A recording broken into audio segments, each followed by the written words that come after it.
예, 아빠가 들려주는 데이터 시각화 김희정입니다. 야, 한국의 물가가 아주 비싸다고 합니다. 그래서 제가 어휴 진짜 이런 나라에서 살기 참 힘들겠구나 싶어가지고 한국 물가가 얼마나 비싸나를 이제 OECD 국가들과 비교해 보기로 했습니다. 이제 기대되시죠? 한번 비교해 보겠습니다. 다 같이 이제 비교도 해보시고 어떻게 하면 이거를 시각화를 잘 할 것인가를 한번 생각해 보세요. 자, 제가 여기 보면 코시스에 가서 비교 물가 수준을 이제 미국 OECD 국가들인데 미국을 100으로 했을 때 이렇게 OECD 국가들의 물가를 이렇게 볼 수 있었습니다. 그래서 설정에 가시면 이걸 조절할 수가 있어요. 자, 조절해서 적용하면 이걸 이제 처음에는 이게 3개 정도밖에 없더라고요. 그래서 제가 그냥 좀 몇 개 더 해서 99년도까지는 아니고 2002년도부터 했습니다. 특별한 이유 없이 그냥 2000년도 했어요. 해서 그 다음에 여기다가 다운로드를 하면 이 엑셀로 다운로드가 됩니다. 그래서 제가 다운로드를 받았어요. 다운로드 받아서 딱 열어봤습니다. 아이고 아니요. 그래서 처음 받은 장비가 이겁니다. 이거. 그래서 이거를 저희들이 이제 데이터로 한번 시각화를 해보겠다. 이제 그게 이제 목표입니다. 아이고 어디 있지? 글쎄. 자, 이걸 이렇게 하니까 좀 복잡하잖아요. 숫자로만 나타나니까. 그래서 이제 한국을 기준으로 한국이 68, 100에 대해서 68이니까 한국을 기준으로 싹 다 바꿨어요. 그래서 어떻게 했느냐? 이건 뭐 나누기 하시는 거 아시죠? 절대 참조해서 나누기를 했습니다. 딱 뭐 다시 이거 지울게요. 조건부 서식을 지웠습니다. 자, 그러면 이제 다 나눴고, 그럼 여기가 value가 나오거든요. 직접 해볼까요? 네, 해보겠습니다. 자, 여기는 이제 없는 값인데 여기 넣었고요. 자, 요 값은 그대로 복사해서 여기 넣었습니다. 그럼 요 값 나누기 요 값을 해야 되죠. 요거 분모가 돼야 되죠. 이것은 이거 나누기 이거를 했습니다. 근데 이거는 절대 참조잖아요. 이게 그 B는 바뀌더라도 2는 바뀌면 안 되겠죠. F4를 2번 치니까 2 앞에 달러가 붙었습니다. 엔터를 치겠습니다. 그럼 1이 됐죠. 쭉 내렸습니다. 그러면 한국을 기준으로 해서 계산이 되는 겁니다. 자, 이거를 다시 또 쭉 해서 하는데 어디까지 갔는지 모르겠네. 아직도 남았군요. 조금 더 줄여보면 더 잘 보이겠죠? 네. 해서 두 칸 더 해서 됐습니다. 그 다음에 이거를 컨트롤 C 하죠. 그 다음에 값 붙여넣기 딱 하면 값이 붙여듭니다. 그 다음에 여기 이 value라는 게 있잖아요. 이게 보기 싫죠. 그래서 이거를 없애게 됩니다. 컨트롤 C 합니다. 컨트롤 H 합니다. 바꾸기. 이거를 컨트롤 V에서 아무것도 안 넣는 거 해서 바꾸면 싹 바뀌게 됐습니다. 됐죠? 쉽죠? 그 다음에 이거를 지워 보겠습니다. 여기까지 해서 삭제 하면 여기 나옵니다. 즉 한국의 물가를 1로 했을 때 다른 나라의 물가들을 이제 보여주는 겁니다. 근데 이거 숫자만 보니까 힘들잖아요. 그럼 이제 우리가 제가 늘 강조하는 거, 표로 나타냈을 때는 데이터 막대를 써라 그리고 지금 말씀드렸죠. 그래서 이거를 1로 했을 때 데이터 막대를 썼습니다. 딱 써보니까 이거 좋아요. 아까보다는 훨씬 좋습니다. 근데 여기까지 보니까 한국을 기준으로 얼마나 높으냐를 하려고 하니까 높다 낮다가 이제 빨간색 파란색 되면 좋을 것 같잖아요. 이게 안 좋아요. 그러니까 이 파란색 막대가 안 좋고 1로 다 빼버리겠습니다.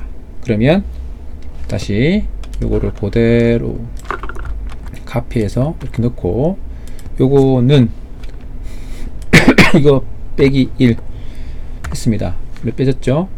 그래서 쭉 여기까지 했습니다. 그럼 여기 되겠죠. 다시 쭉 하면 여기 되겠습니다. 어이구 좋았습니다. 컨트롤 C 한 다음에 붙여넣기 값 붙여넣기. 예, 됐습니다.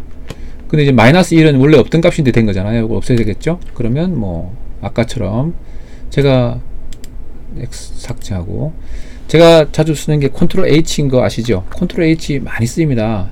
이제 마이너스 1을 없애버려라. 없앴습니다. 이걸 제가 수시로 이렇게 데이터 정리하고 하는 것들을 가끔 보여드리는데 이게 정답이 있는 게 아니거든요. 이게 꽁수입니다. 꽁수. 그러니까 여러분들이 아이디어를 가지고 해보시면 잘 알 수 있습니다. 그 다음에 이거를 이제 다시 데이터 막대를 가지고 딱 해서 딱 해보면 잘 보이죠. 한국은 그러니까 0이 되고, 한국보다 물가가 높은 곳은 파란색 막대, 한국보다 물가 작은 것은 마이너스 빨간색 막대, 이렇게 됩니다. 근데 잘 보시면요, 요렇게 해서 요 선택을 딱 하고 보면 여기서 또 제가 자주 보여드리는 트릭이 있는데, 여기 밑에 보면 최소값은 마이너스 0.4, 0.5 정도 되고 최대값은 1.5 정도 되는 거예요. 그러니까 0이 가운데가 있지 않죠. 이 짝대기 확대해 보겠습니다. 확대해 보시면 이 점선이 가운데 있지가 않아요. 딱 가운데 있고 플러스 마이너스가 이제 같아야 되는데 가운데 있지 않으니까 이거 최대값 최소값을 줄여야 됩니다. 그래서 이 막대기를 다 없애겠습니다. 여기서 조금 서식에서 규칙 지우기, 선택한 시트에서 규칙을 지워야죠.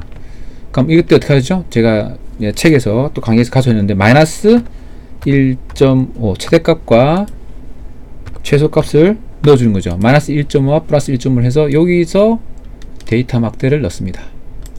데이터 막대를 넣으면, 자, 확대해 볼까요?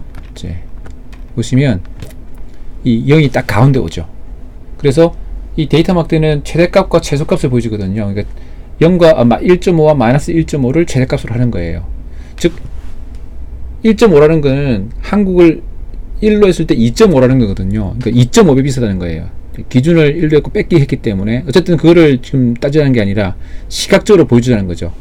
만약에 이제 이거 같은 경우는 0.28이거든요. 0.3 정도 돼요. 그럼 1.8배라는 거예요. 한국보다 물가가 1.8배라는 거예요.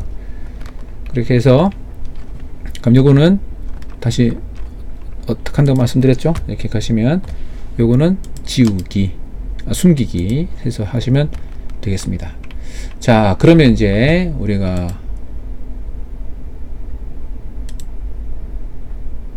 이거죠. 이거 해서, 자, 이제 데이터가 나왔으니까 한번 한국이 얼마나 물가가 높은지 한번 보겠습니다. 그러니까 이제 이스라엘이 한국보다 물가가 계속 높군요. 0.28. 뭐 옛날에는 한국이 좀 더 쌌죠. 점점 높아지니까. 터키는 우리나라보다 계속 쌉니다.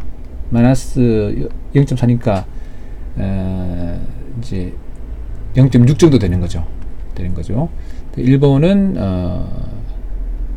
우리랑 거의 비슷해졌네요. 이제는 옛날에는 우리나라가 더 쌌는데 이제 일본은 거의 비슷합니다.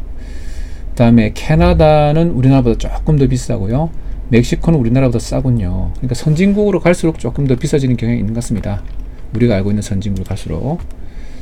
그 다음에 멕시코는 싸고, 미국은 우리나라보다 조금 더 비싸요. 옛날에는 많이 1.5배였어요. 2008년도에는. 근데 지금은 뭐 1.2배 정도밖에 안 됩니다. 그러니까 우리나라 진짜 많이 비싸진 거죠. 그다음 칠레는 우리나라보다 싸고요. 근데 비교할 대상은 아니고, 오스트리아도 뭐 거의 비슷하고, 체코는 우리나라보다도 0.7배, 이거는 1.3배, 덴마크는 1.3배. 덴마크는 계속 비쌌습니다. 우리나라보다. 이거는 뭐 거의 2.2배인 때도 있었네요. 여기 이때는 보기에서 틀 고정을 하게 되면 여기는 항상 남아있죠. 그래서 덴마크는 2.5배인 때도 있고요. 계속 비쌉니다. 1.3배. 그런데 이제 별로 그렇고, 자, 핀란드는 우리랑 거의 비슷해지고 있고, 프랑스도 많이 비슷해졌네요. 옛날에는 많이 비쌌는데 우리나라가 이제 더 물가 비싸진 거죠. 상대적으로. 독일은 우리나라보다 1.8배인 적도 있었는데 지금은 똑같아졌어요. 2016년도에는 2017, 2018년도는 어떤지 모르겠습니다. 더 어떻게 될는지 모르겠는데 하여튼 2010년도까지는 똑같았어요. 그리스, 헝가리는 우리보다 싸군요.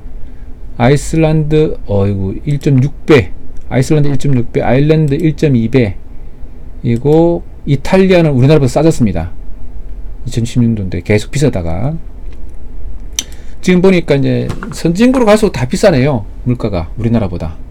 그 후진국일수록, 폴란드는 후진국인가 모르겠는데 공산주의에서 있다 0.5배입니다. 우리나라 물가의 반입니다. 지금도가. 그 다음 포르투갈도 좀 싸고, 슬로바키아도 좀 싸고, 여기는 통계가 많지 않네요. 0.8배. 그래서 스위스는 1.57배, 1.6배 약. 이건 스웨덴은 1.17배. 그래서 오스트리아, 그래서 이제 지금 보니까 2016까지 볼 때, 대체로 볼 때 우리나라 물가가 상당히 비싸지고 있다. 뭐 그런 결론이 나오네요. 그 다음에 우리나라보다 선진국인데는 다 물가가 좀 비싼 것 같고, 우리나라보다 후진국인데는 다 좀 싼 것 같습니다. 결국 이제 선진국이 되면 될수록 물가가 좀 비싸지나 봐요. 그리고 대충 그런 거를 보게 됩니다. 그래서 이제 종합 물가 지수니까 이게 이제 어떤 거, 우리나라는 뭐 이제 농산물이 비싸다 그러잖아요. 교통비라든지 전기세, 의료비 이런 건 싸다 그러고, 이제 그 식품비 이런 건 비싸다 그러고, 인건비가 또 싸다 그러죠. 또 뭐 이런 식으로 이제 물가가 막 어떤 건 싸고 어떤 건 비싸고 막 이기 때문에 그걸 이제 할 수 없으니까 이제 전 세계에서 경제학자들이 종합적으로 만든 물가지수를 만든 거죠. 그 만든 물가지수가 있고, 그 물가지수를 가지고 그를 비교 물가 수준을 이제 한 거죠. 그래서 이제 이 통계가 있으니까 좀 더 객관적으로 그냥 우리가 그냥 내가 많이 쓰는 물건, 내가 많이 쓰는 물건 뭐 이런 거를 가지고 비교할 게 아니라 좀 더 객관적이고 전체적으로 볼 때 우리나라 물가가 어떤 정도인지를 알 수가 있었네요. 자, 그러면 오늘 이제 배운 걸 종합해 보면 이제 데이터 막대를 잘 쓰는 거, 그리고 상대 참조, 질도 참조, 그리고 컨트롤 H를 써서 필요없는 재료를 지우는 거, 뭐 이런 것들을 좀 배워봤습니다. 그래서 데이터를 그냥 숫자로 볼 게 아니라 적절히 잘 써서 하는 것이 좋겠다. 네, 그것이 이제 마치 이제 안개 속에 있던 표를 그냥 착 안개를 긋고 보는 거랑 비슷하니까 꼭 이렇게 이제 데이터를 적절한 시각화를 해서 보시길 바랍니다. 이상입니다.